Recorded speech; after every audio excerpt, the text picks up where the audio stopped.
You know that feeling, right? Something goes wrong, maybe a project at work or a relationship hits a rough patch, a plan just falls apart. And almost straight away, there's that little voice in your head, the one saying, I knew it. I just knew this was going to happen. Oh, absolutely. Or maybe it's the flip side.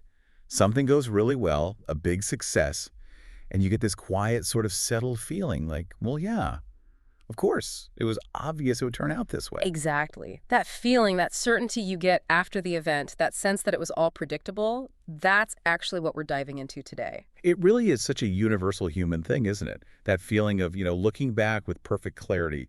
It's almost comforting in a weird way. Makes the past seem tidy, orderly. Yeah. But here's the fascinating part, and often the problematic part.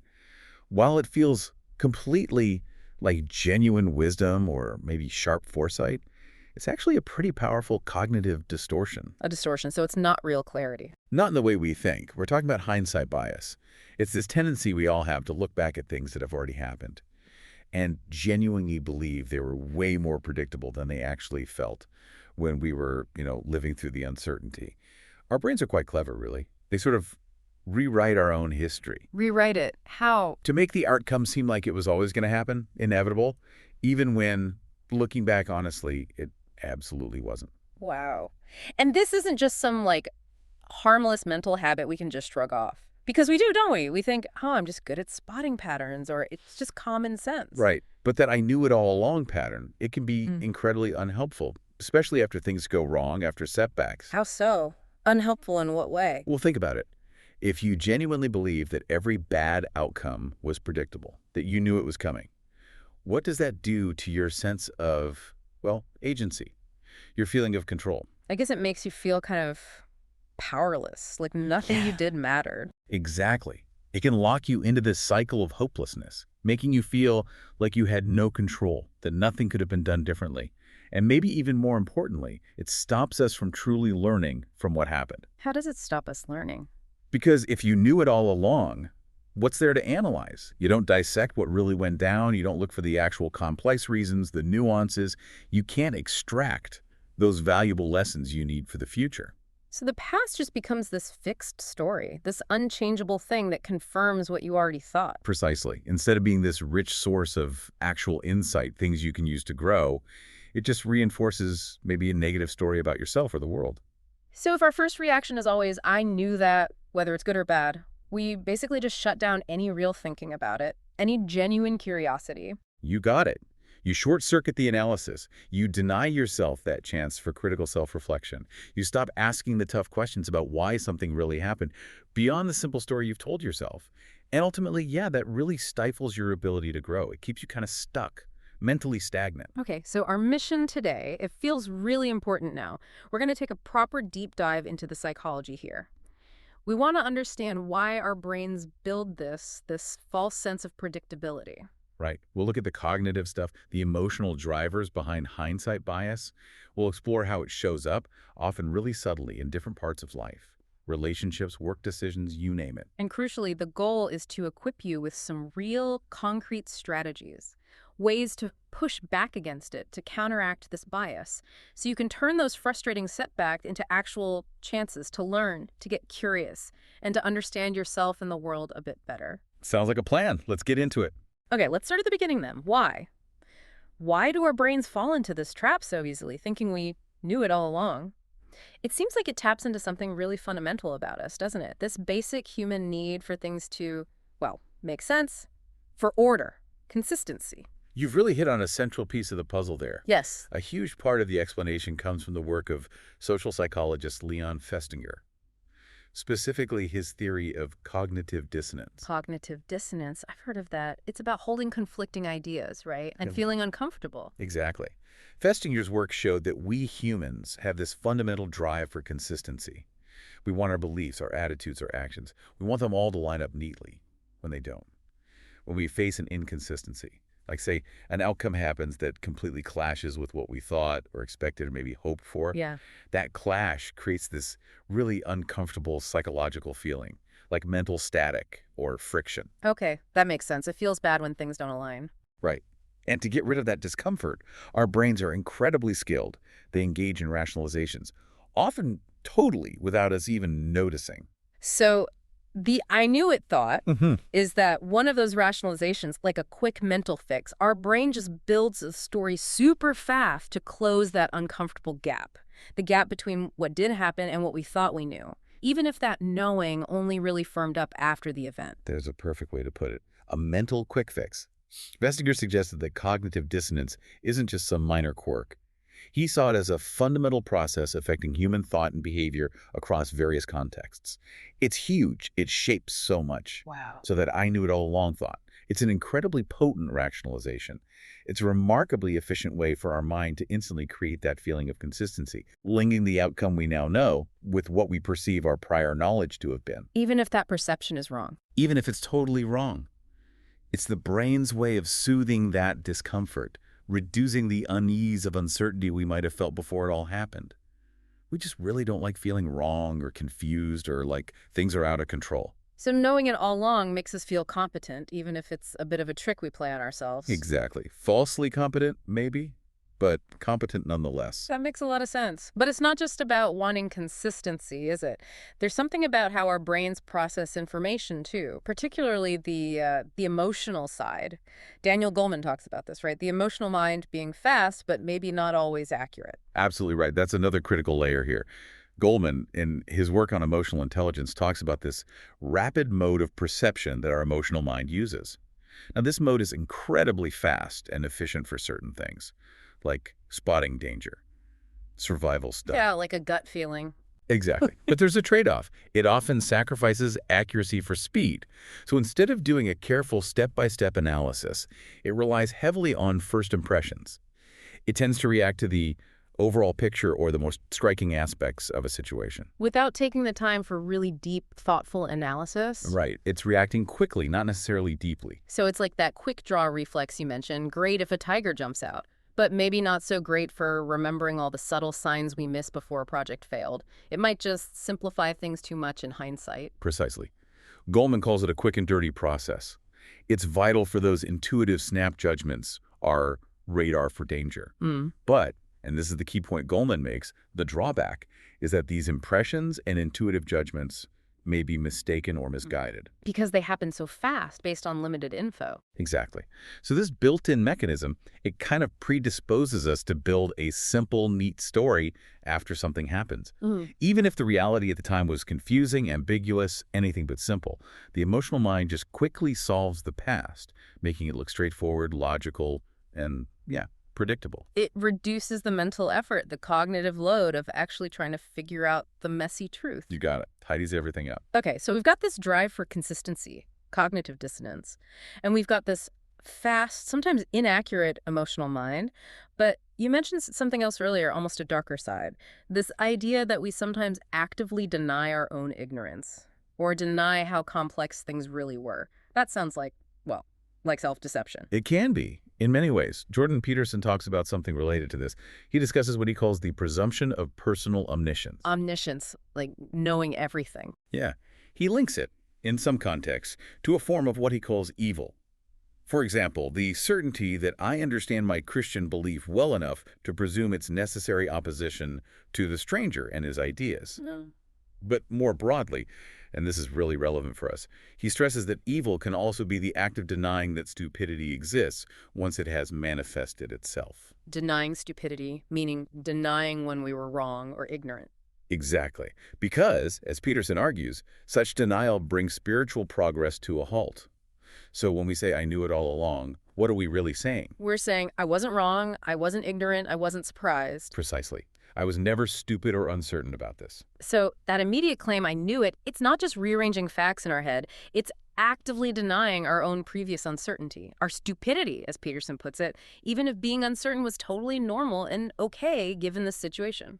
That's the core of it. It's an ego defense. Yeah. It helps us avoid the discomfort of not knowing or the discomfort of having been wrong or just facing the sheer randomness and unpredictability of life sometimes. And if we keep doing that, if we keep denying that we were ever uncertain, we build a wall against actually learning. Yes. Against getting smarter. Yes. You're essentially blocking the path to genuine learning. You can't learn if you think you already knew, and B.F. Skinner, in his critique of what he called autonomous man, he argued that this idea of some inner knowing self serves to explain only the things we are not yet able to explain in other ways. His existence depends upon our ignorance.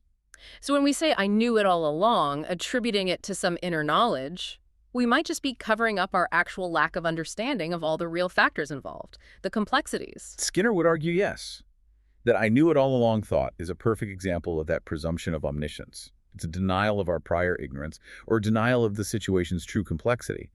And that fundamentally stops us from learning from our actual mistakes, from adapting properly. We swap genuine inquiry for this satisfying, but ultimately fake sense of understanding. This makes me wonder, is our brain kind of wired for this? Are certain thinking patterns, like seeking predictability, just easier for us? Like a default setting that's hard to override? There's definitely evidence pointing in that direction. Mhm.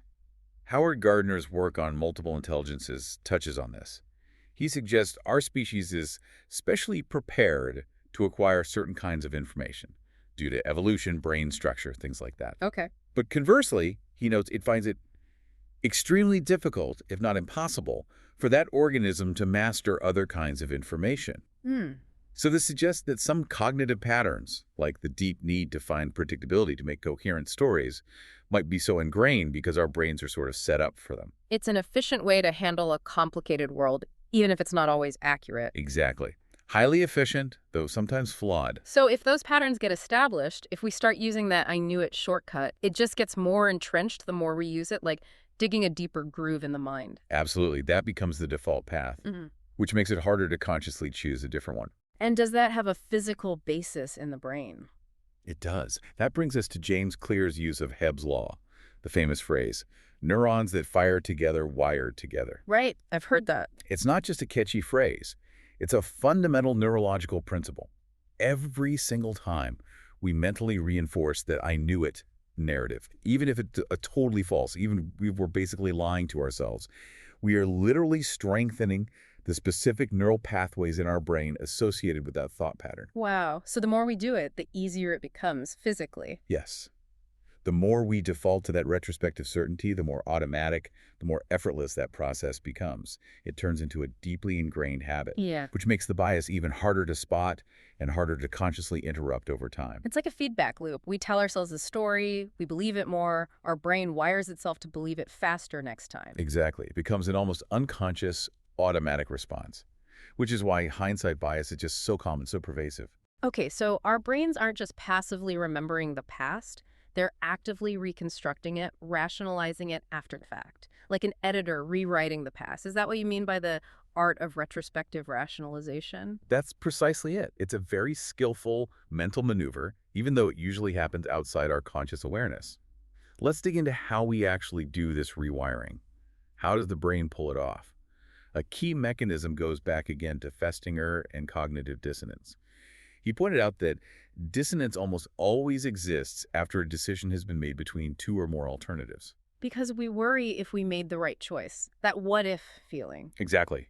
Our minds really don't like that lingering doubt or uncertainty. We want to feel good about our choices. So how do we get rid of that discomfort? Do we just tell ourselves the choice we made was definitely the best one?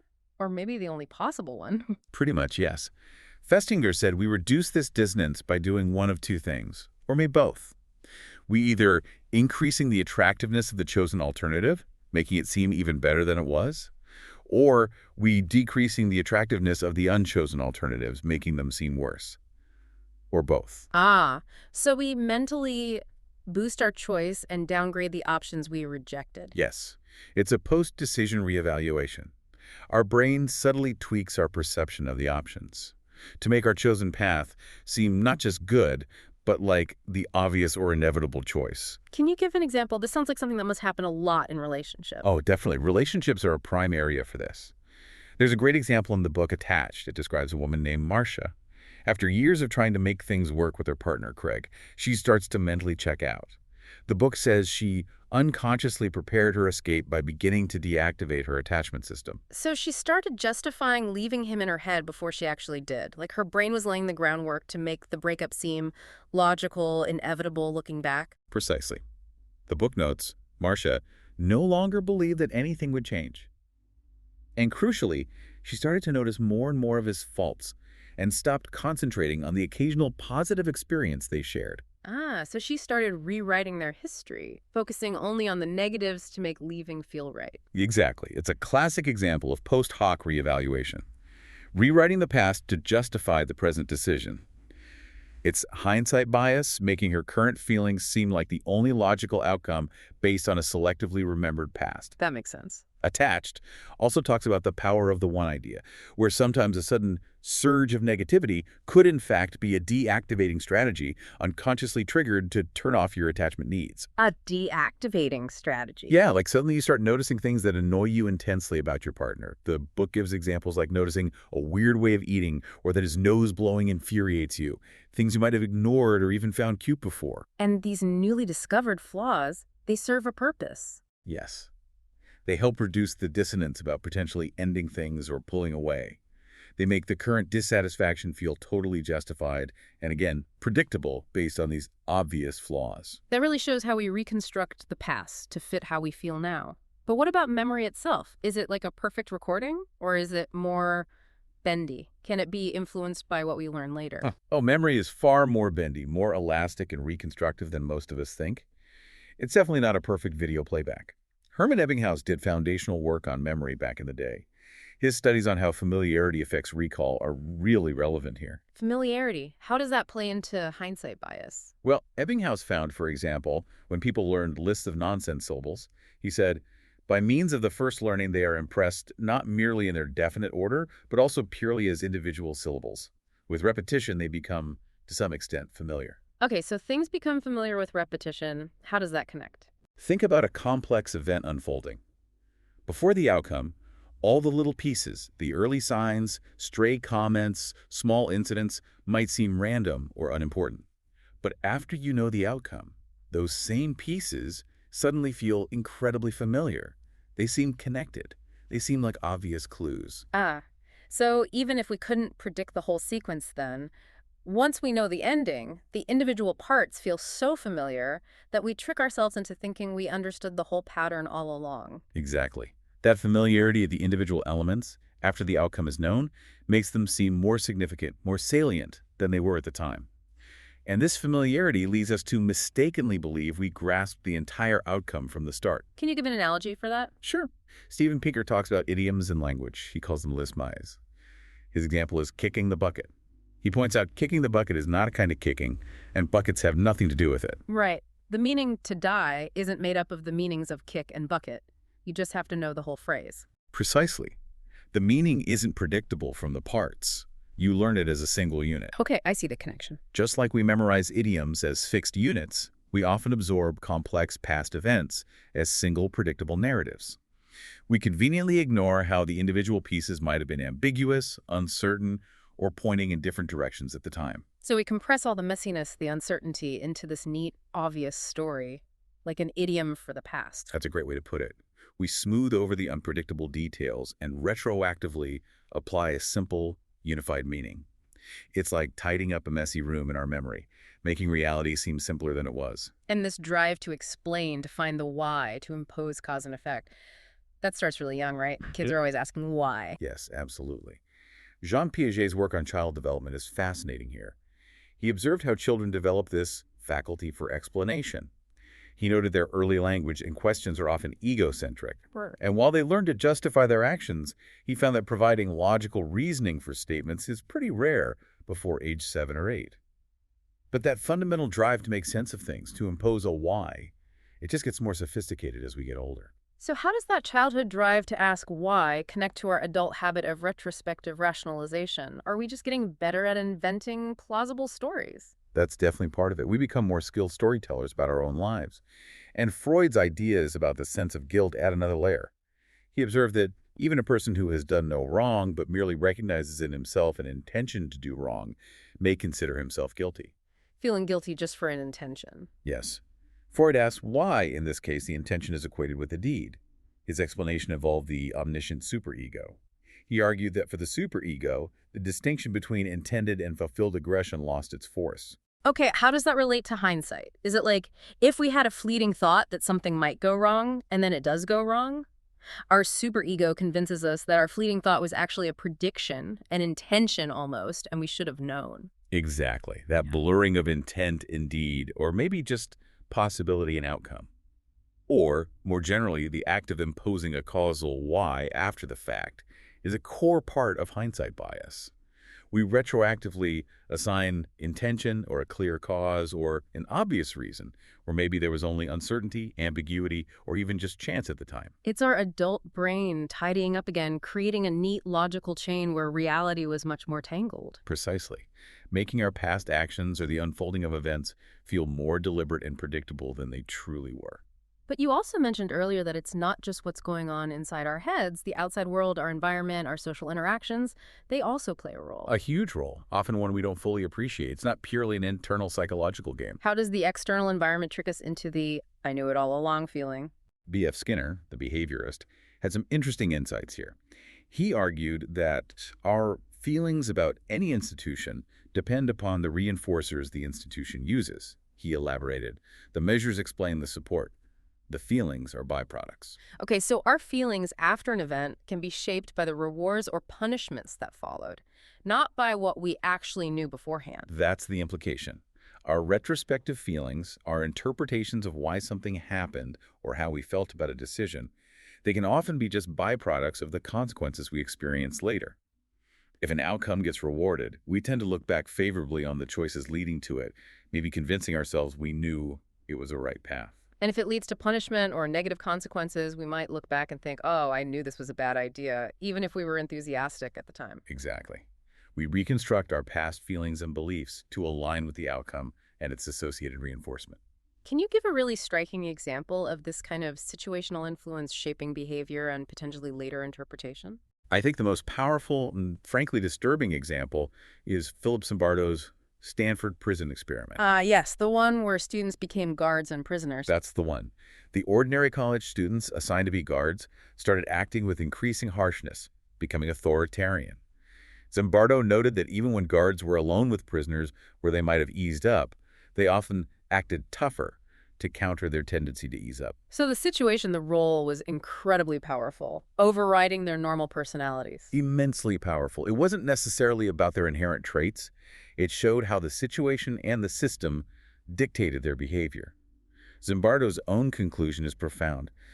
Ordinary people, even good ones, can be seduced into behaving in evil ways under the sway of powerful systematic and situational forces. Wow, that directly challenges judging people based on how they acted in extreme situations. It really does. And think about hindsight bias here. After that experiment, how easy would it be for an observer or even a participant to say, oh, I knew those guys were the type to be tough guards. Or, I knew I had that toughness in me all along. Precisely. It allows these post-hoc judgments about character, completely ignoring the overwhelming situational forces that were actually driving the behavior. It creates that simple narrative again. They acted that way because that's who they are. Exactly. When the reality was far more about the power of the context, the environment, the role. Hindsight bias lets us overlook that complexity. Okay, this bias sounds incredibly pervasive and, well, sneaky. If our brains are so adept at this "I knew it all along" trick, if it's so deeply ingrained, so reinforced by our psychology and even our environment, what's the actual cost? How does it really hold us back? How does it hinder our growth, our learning from life's bumps? That's the crucial question, isn't it? And the biggest cost, arguably, is that it fundamentally prevents genuine learning from setbacks. Prevents learning. Because if you truly believe you knew it all along, then logically, there's nothing new to learn, is there? There's nothing to analyze about why things actually went wrong beyond confirming your supposed prior knowledge. The opportunity for real insight, for figuring out what really happened and what you could do differently next time, it's just gone, preempted. It shuts down the inquiry before it even starts. Exactly. Daniel Pink talks about this in a different context, motivation. He notes, much of what we believe about the subject just isn't so, contrasting common folklore with actual science. Hindsight bias keeps us stuck in our personal folklore about the past. We cling to our easy explanations, often inaccurate ones, because we've already explained it away with "I knew it." So we stay stuck in these false certainties instead of being pushed to question, to explore, maybe to find a better way. Precisely. It tells you, don't bother looking deeper, you already have the answer. And what's the emotional consequence of that if we always knew failures were coming? The insidious outcome is that it often reinforces feelings of hopelessness. Think about it. If the past always looks fixed, if every failure felt predetermined to you, then why bother trying to make different choices in the future? It can feel utterly futile. If I knew it was going to fail, and it did, then trying again will just lead to the same outcome. That kind of thinking. Exactly that kind of thinking. It drains your motivation, your sense of possibility. Compare that to Angela Duckworth's example of the Seattle Seahawks football team practice. Their philosophy, she writes, included the idea that the guy across from us that makes us who we are. Meaning challenges, opponents, they make you better. Yes. Challenges, opponents, even failures are viewed as catalysts, as vital opportunities for improvement, for evolution. Hindsight bias completely negates that.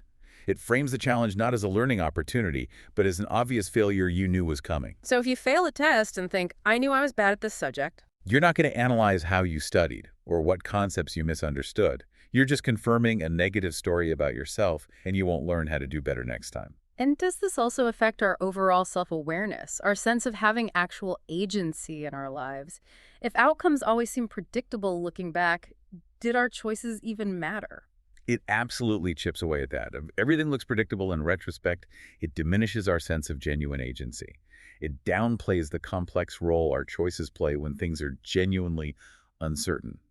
Alfred Adler, the psychologist, talked about how we strive from a feeling of weakness and inferiority towards a goal of an ideal end form. Striving for an ideal. But he also noted that striving can sometimes twist into a goal of personal superiority, or the semblance of superiority generally looked for at the expense of others. And hindsight bias can feed that, making us feel superior because we knew. It provides a very convenient, though false, sense of intellectual superiority.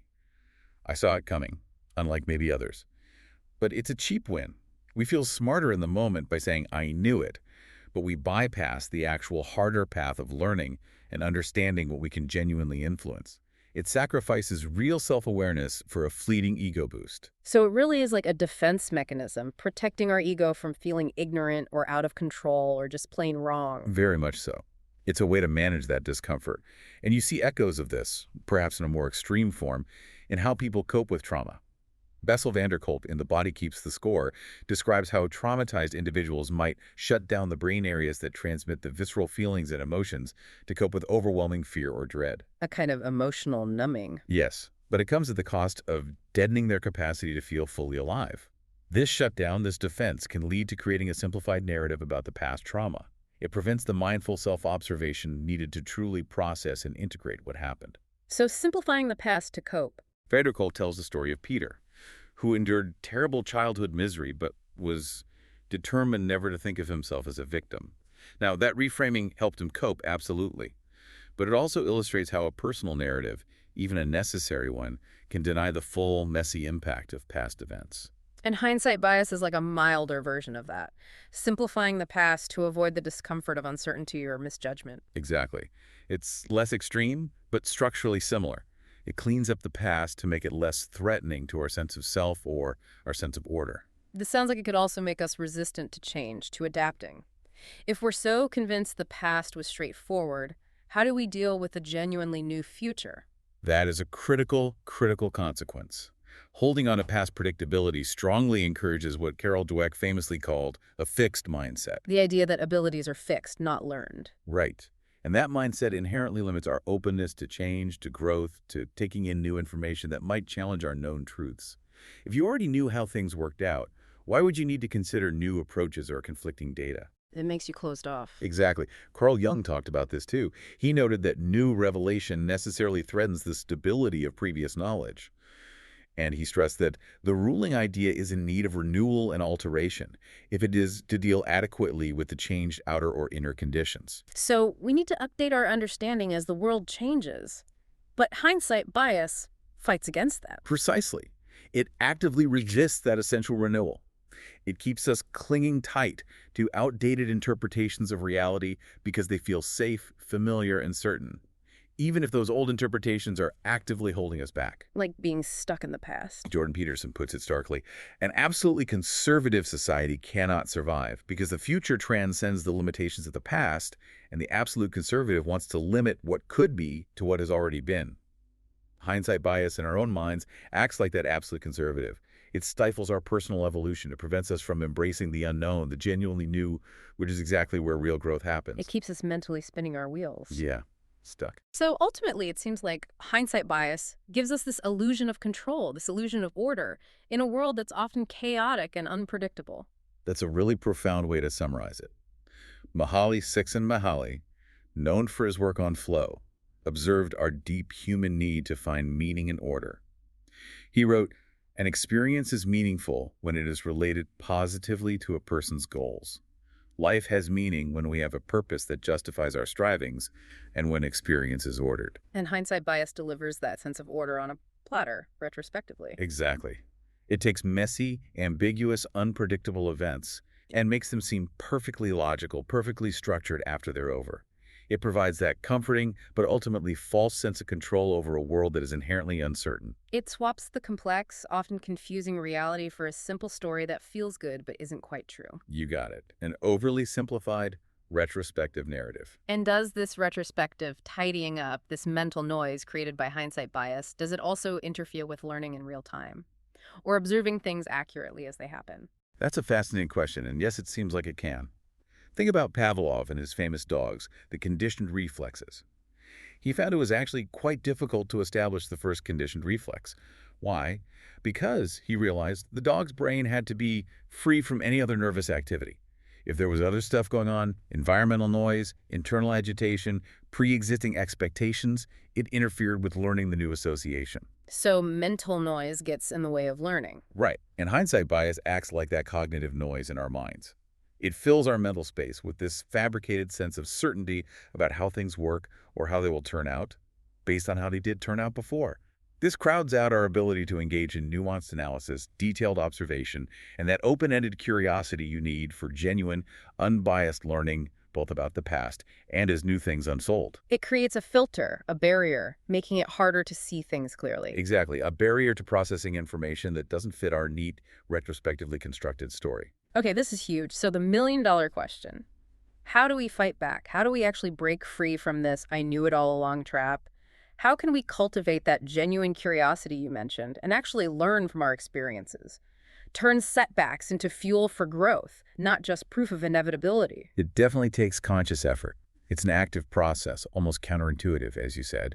And the first big step is to deliberately choose to embrace nuance and actively reject simplistic cause and effect thinking. Reject simple causes. What does that look like? Alfred Adler, who we touched on earlier, Yeah. he emphasized that strict causality does not play a part in the complexities of psychological life.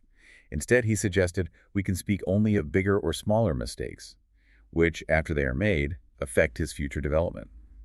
So his perspective encourages us to shift away from searching for that single obvious cause that hindsight bias loves to serve up. Like the project failed because of X. Right. Instead, we need to focus on the process. How did things unfold? What was the decision-making journey? What was the full context? Acknowledge the confluence of many factors, some predictable, some not, some internal, some external. Acknowledge the uncertainty that was genuinely present at the time. So instead of jumping to, why did this inevitably happen because I knew it would, Yeah. the question should be more like, okay, let's trace this back. How did this actually unfold step by step? What were all the things contributing? What was truly uncertain or unknown back then? Like being a detective of your own past, but a really honest one, not one looking for the easy answer. That's a perfect analogy. An honest detective. And there's a great tool or mindset for this in The Body Keeps the Score. The therapeutic approach described emphasizes helping patients separate this confusing blend into separate entities. Untangling the mess. Exactly. Moving towards mindful self-observation and fostering genuine curiosity and self-reflection. It means consciously taking the time to untangle the different threads of a past experience. Don't let them fuse together into that single, neat, inevitable story. So for a failed project, instead of, I knew the market wasn't ready, You'd ask, okay, what did my initial market research really show? What were my actual doubts versus my hopes? What unexpected external things happened? Yeah. How was I actually feeling when I made that key decision? separating the facts, the feelings, the assumptions, the unknowns. Yes, it requires deliberate effort. It sounds like building a mental muscle, resisting that automatic jump to, I knew it. Yeah. What about our internal dialogue, the way we talk to ourselves? That must play a huge role, too. Absolutely foundational. Which brings us to the second strategy, practicing authentic self-reflection. This means actively choosing to cultivate a growth mindset, like Carol Dweck talks about. Believing abilities can be learned, seeing challenges not as threats, but as a chance to do that, a chance to learn. So changing the self-talk from, I knew I was bad at this, To something like, okay, that didn't go the way I planned. What can I learn from this? What can I try differently next time? Dweck famously had her own students gently call her out if she slipped into fixed mindset talk. We need that kind of gentle but firm correction with ourselves. be honest about what we actually knew or thought back then, not what feels better now. Exactly. Rigorous honesty with ourselves about our past state of knowledge and uncertainty.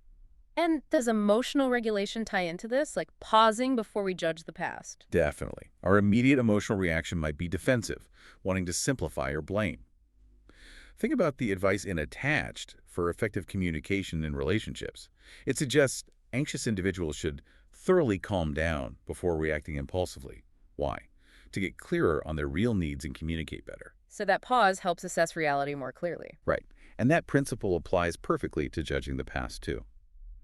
We need to pause before jumping to conclusions, whether it's taking deep breaths, journaling about it, or just giving yourself a cooling off period like 24 hours before you analyze what happened.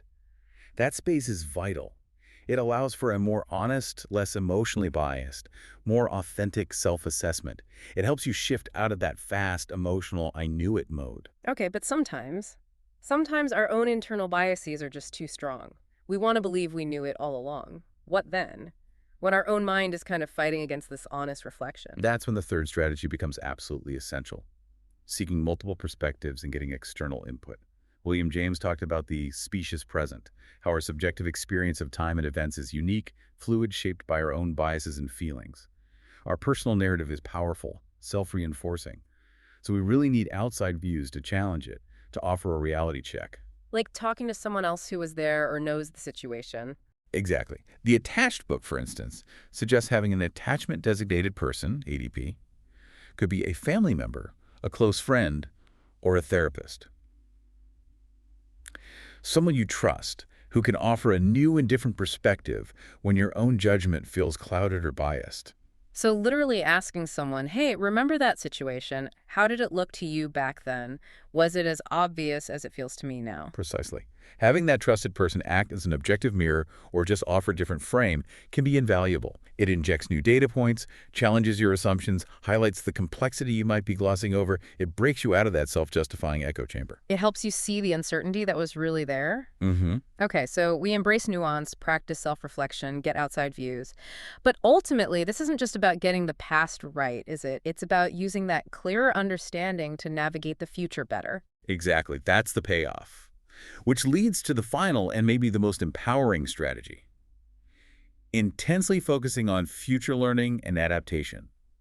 We have to consciously shift our mental energy, move away from dwelling on past blame or inevitability, and move towards extracting future-oriented, actionable insights. How do we do that? Albert Bandura's social learning theory is helpful here. He highlighted that consequences determine behavior largely through their informative and incentive value. Consequences create expectations of similar outcomes on future occasions. Okay, so consequences teach us what to expect. Right. But the key is to use the information from those consequences, what actually happened, why it happened, to rigorously inform and improve our future actions. Not just use the outcome to confirm a past prediction or reinforce a story about how things are always going to turn out badly or well. So the question isn't, what does this outcome tell me about what I should have known? It's, what does this outcome inform me about what I could do differently next time? What skills can I build? What strategies can I adjust? It's forward-looking. That is the absolute critical mindset shift. It's proactive, not reactive. Think about Zimbardo's point, shifting from the potential for evil to the potential for good.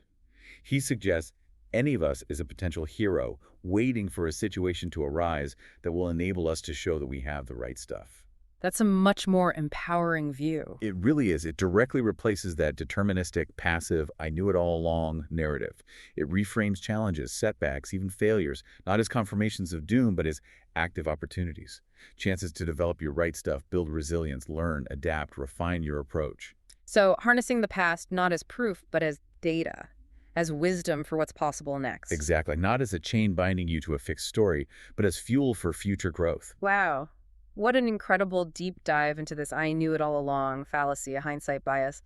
We've really unpacked how this incredibly common cognitive distortion works, how it's fueled by our brain's basic need for consistency, that fast emotional mind, and sometimes even an unconscious denial of our own past uncertainty. Yeah, and how it subtly, skillfully rewires our memory of the past, creating these neat logical stories that just gloss over the real complexity, the ambiguity, the genuine uncertainty that was actually there at the time. And the cost is huge, right? It really hinders our ability to learn from mistakes, it erodes our self-awareness and sense of agency, and it stops us from truly adapting and growing. It's amazing how deep these mechanisms run.